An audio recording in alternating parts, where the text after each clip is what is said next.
Hello dear viewers, welcome to my YouTube channel. दोस्तों, आज हम मैथ के कुछ ऐसे क्वेश्चंस के बारे में बात करेंगे जो आपके एग्जाम के पॉइंट ऑफ व्यू से अत्यधिक महत्वपूर्ण होने वाले हैं।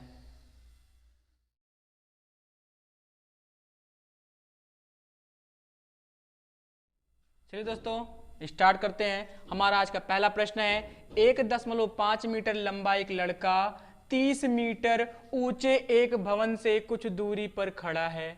जब वह ऊंचे भवन की ओर जाता है, उसकी आंख से भवन के शिखर का उन्नयन कोण 30 अंश से 60 अंश हो जाता है। तो बताइए कि वह भवन की ओर कितनी दूरी तक चलकर गया। सवाल को हल करने से पहले दोस्तों आपको कुछ टर्म जानना जरूरी है, जैसे कि दृष्टि रेखा।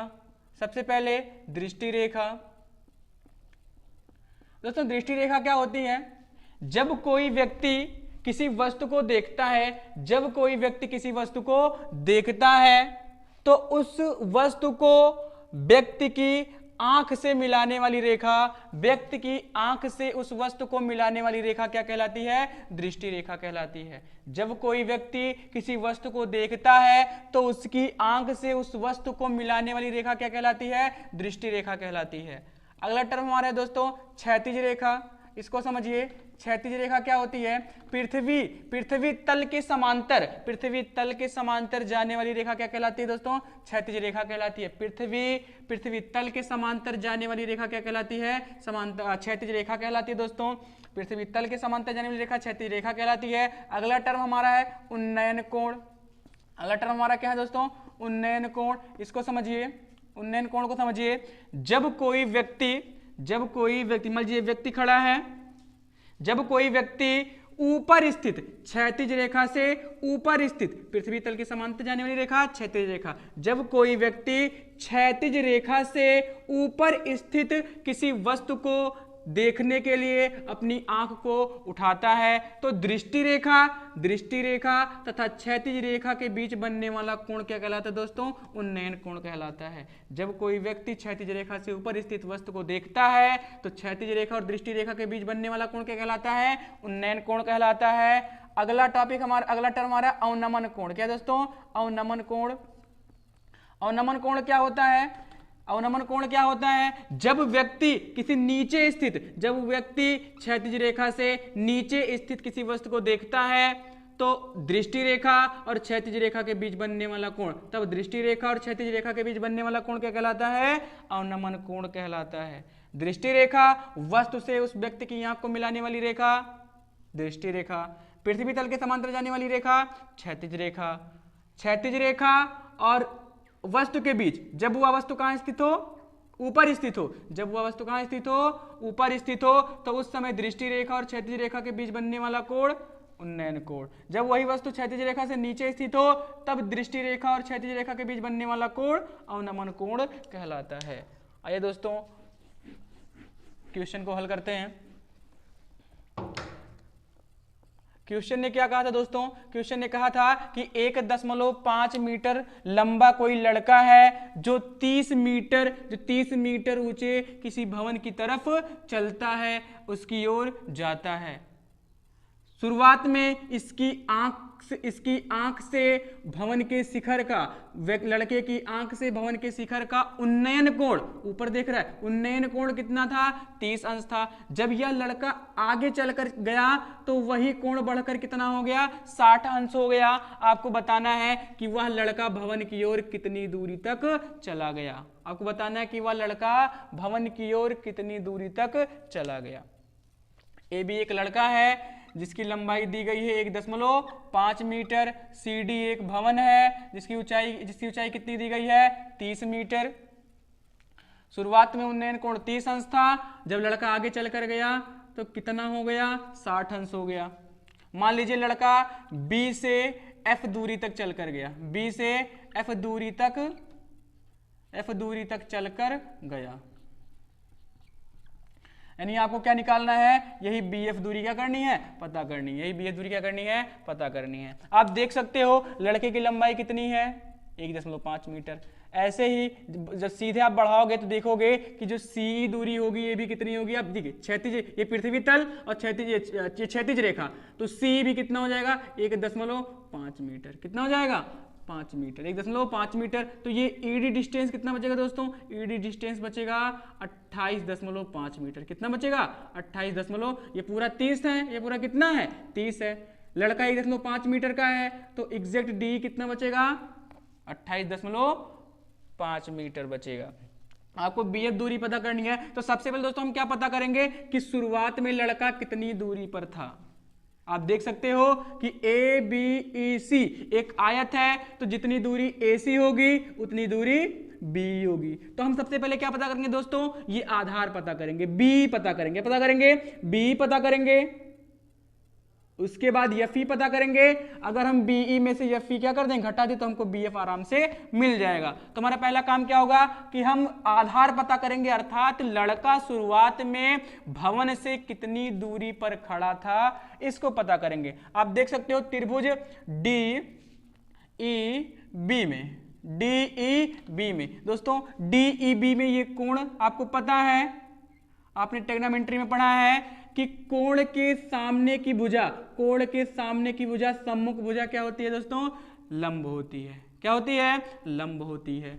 संलग्न भुजा क्या होती है, आधार होती है। यानी कि लंब पता है, हमको आधार निकालना है। लंब आधार किसमें होता है, tan और cot में। इजी आपको tan पड़ेगा, ले लीजिए tan 30। त्रिभुज DEB में tan 30 डिग्री इक्वल कितना हो जाएगा, DE लंब बटे आधार दोस्तों, DE बटे BE, DE बटे BE। tan 30 की वैल्यू 1/√3 होती है, tan 30 की वैल्यू 1/√3 होती है।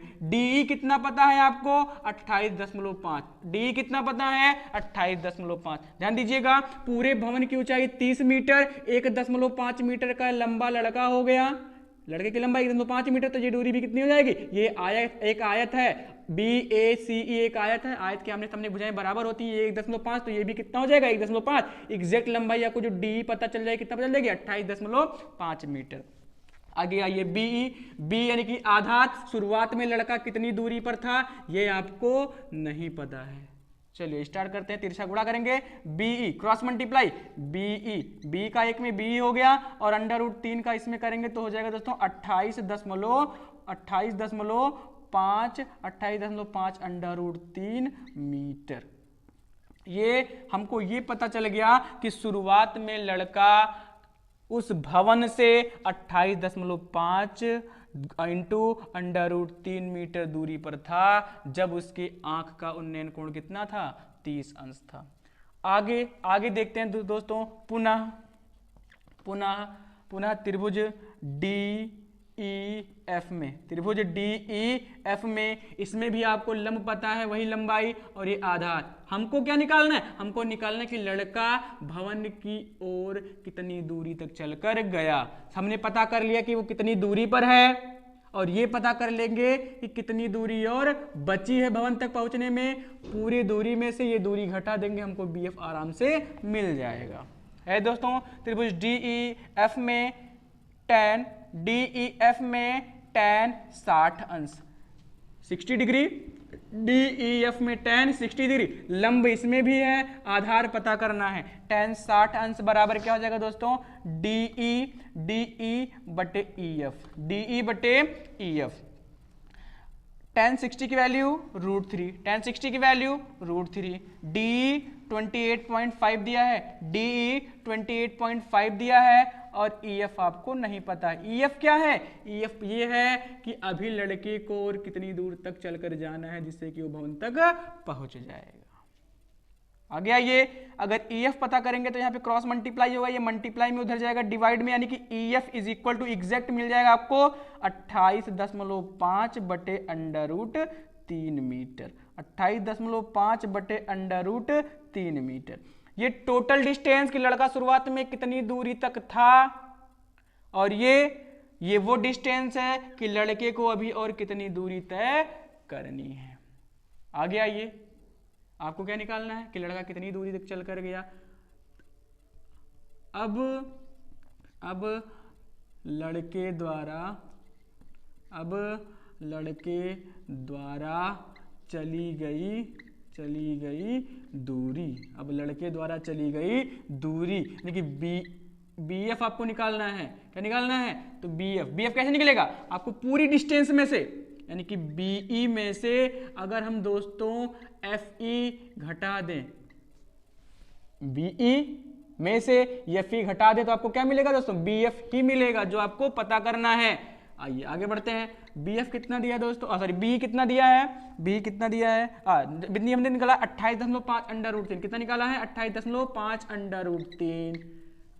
बचा कितना है? ई एफ यानी कि 28.5 बटे अंडर रूट 3। 28.5 बटे अंडर रूट 3 हो जाएगा। चलिए इसको सॉल्व करते हैं। आप देख सकते हो 28.5 कॉमन हो जाएगा। 28.5 क्या हो जाएगा दोस्तों? कॉमन हो जाएगा। अंदर क्या बचेगा? √3 minus 1/√3 bracket close. √3 minus 1/√3 bracket close. Solve करिए इसको। ये हो गया 28.5 हो गया। ब्रैकेट में √3 का √3 में होगा। √3 का √3 में केवल 3 बचेगा। कितना बचेगा? केवल 3 बचेगा। ये हुआ कैसे? देखिए ध्यान से, √3 इंटू √3 कितना हो गया? 3 3 जा 9 और √9 की वैल्यू 3 होती है। √9 की वैल्यू 3 होती है। आगे देखिए √3 का √3 में करेंगे तो 3 हो जाएगा और -1 हो गया और नीचे अंडर√3 बचा है। इंप्लॉइज दैट आगे क्या बचेगा? बचेगा 28.5 ब्रैकेट में 3 में से 1 जाएगा। कितना बचेगा दोस्तों? 2 और अपॉन में अंडर√3। कितना बचेगा? अपॉन में अंडर√3 बच जाएगा। आगे बढ़ते हैं, देखते हैं। नीचे डिनोमिनेटर में अपरिमेय संख्या है। डिनोमिनेटर में कौन सी संख्या है? अपरिमेय संख्या है। डिनोमिनेटर में अपरिमेय संख्या है। परिमेयीकरण करा दीजिए। क्या करा दीजिए? परिमेयीकरण करा दीजिए। अंडर√3 से गुणा, अंडर√3 से भाग। ये हो गया परिमेयीकरण आपका। अंडर√3 से नीचे अगर अपरिमेय संख्या होती डिनोमिनेटर में तो उसको परिमेय में चेंज करने के लिए परिमेयीकरण करते हैं। सेम चीज से मल्टीप्लाई और डिवाइड कर देते हैं। अब ये कितना हो गया दोस्तों? बी एफ ये कितना हो जाएगा? 28.5 गुणे 2, ये अंडर√3 हो गया और नीचे 3 हो गया। 3 एकम 3 हो गया।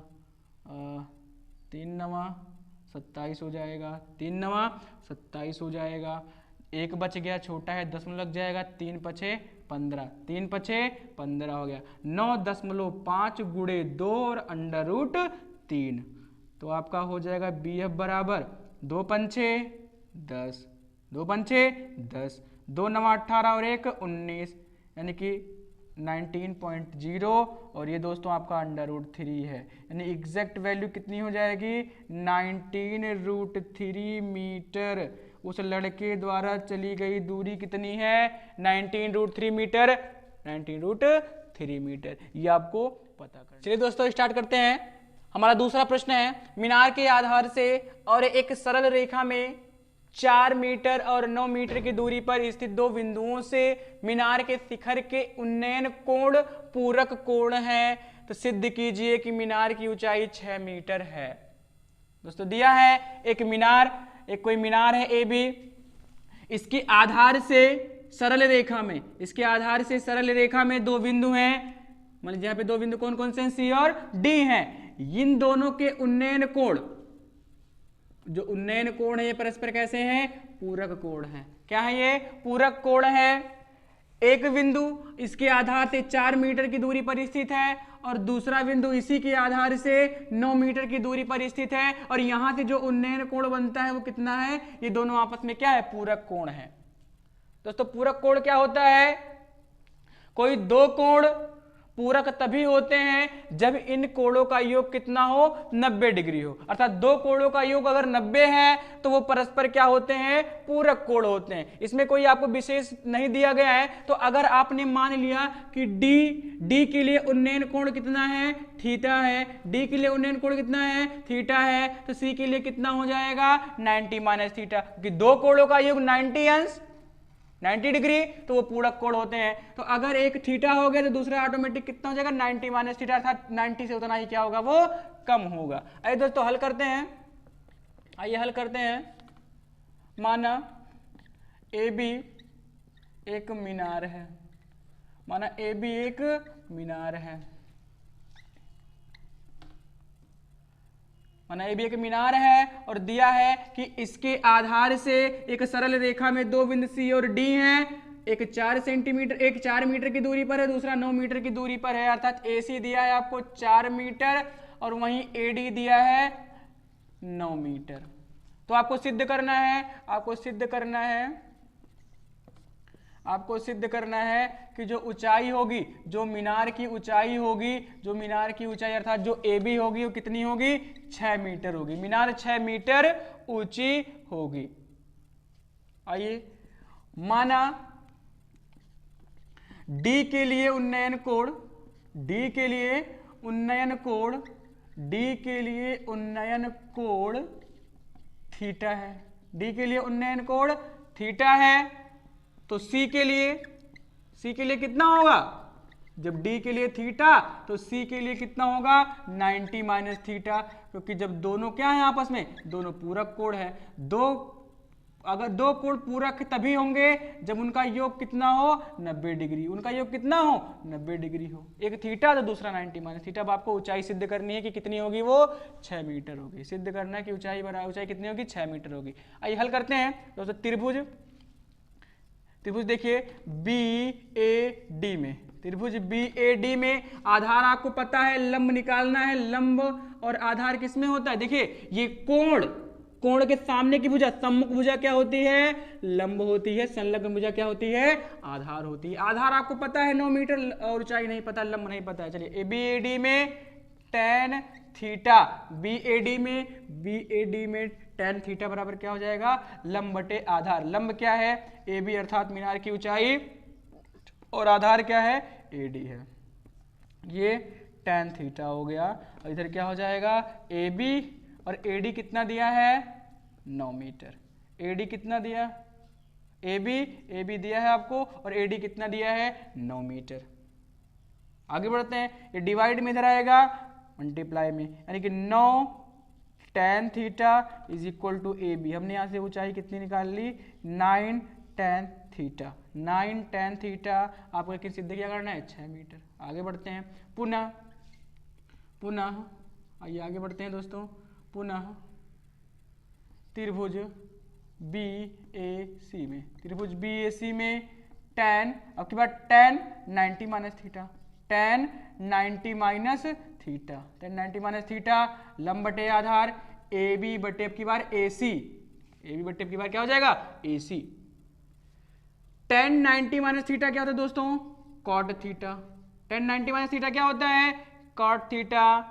90 माइनस थीटा, 90 माइनस का मतलब पहले ही क्वाड्रेंट में, पहले ही चतुर्थांश में, यह आपका पहला चतुर्थांश है। इसमें 6 त्रिकोणमितीय अनुपात, sine cos tan cot sec cosec all positive. इसमें क्या होते हैं, सबके सब क्या होते हैं, पॉजिटिव होते हैं। tan 90 के रिस्पेक्ट में चेंज किस में होता है, कॉट में। tan 90 के रिस्पेक्ट में किस में चेंज होता है, कॉट में। एक बार रिवीजन कर लीजिए, साइन 90 के रिस्पेक्ट में कॉस में चेंज होगा, कॉस 90 के रिस्पेक्ट में साइन में होगा, tan कॉट में होगा, कॉट 90 के रिस्पेक्ट में tan में होगा, सेक कॉसेक में होगा और कॉसेक सेक में होता है। tan 90 माइनस थीटा पहले चतुर्थांश पहले क्वाड्रेंट में रहेगा, पहले में आर पॉजिटिव, tan 90 माइनस थीटा क्या हो जाएगा, cot थीटा हो जाएगा। AB नहीं पता है, AC आपको पता है 4 मीटर। AB कितना पता है, 4 क्रॉस मल्टीप्लाई कर दीजिए, हो जाएगा 4 cot theta is equal to AB। 4 cot theta is equal to AB। हमें सिद्ध करना है कि इस मीनार की ऊंचाई कितनी होगी, 6 मीटर होगी। ये हो गया इक्वेशन 1 हो गया, और ये हो गया इक्वेशन 2 हो गया। आगे बढ़ते हैं, अगर हम देखें A और B का मल्टीप्लाई करा दें, समीकरण 1 और 2 का क्या कर दें, मल्टीप्लाई करा दें। समीकरण 1 गुणे समीकरण 2, तो हो जाएगा 9 tan थीटा गुणे 4 cot theta. 9 tan theta into 4 cot theta हो गया, और राइट हैंड साइड में क्या हो जाएगा, AB इंटू AB हो जाएगा। क्या हो जाएगा, AB इंटू AB हो जाएगा, AB इंटू AB हो जाएगा। आगे देखिए, 9 4 जा 36, यानी कि 9 चौक 36 हो गया। और tan cot कितना होता है, 1 होता है। ये आप देख लीजिए कैसे 1 होता है, tan थीटा। कॉट को लिखेंगे 1/10, कॉट को क्या लिखेंगे 1/10, A B into A B square, 10 cancel out, 36 से कम 36, ये स्क्वायर इधर आएगा अंडर रूट, स्क्वायर इधर किस में हो जाएगा अंडर रूट में, और 36 का अंडर रूट कितना होता है 6 होता है, सिद्ध हो गया, प्रूव्ड। यानी मीनार की ऊंचाई कितनी हो गई 6 मीटर। आई होप आपको समझ में आया होगा। Thank you very much, note कर लीजिए इसको।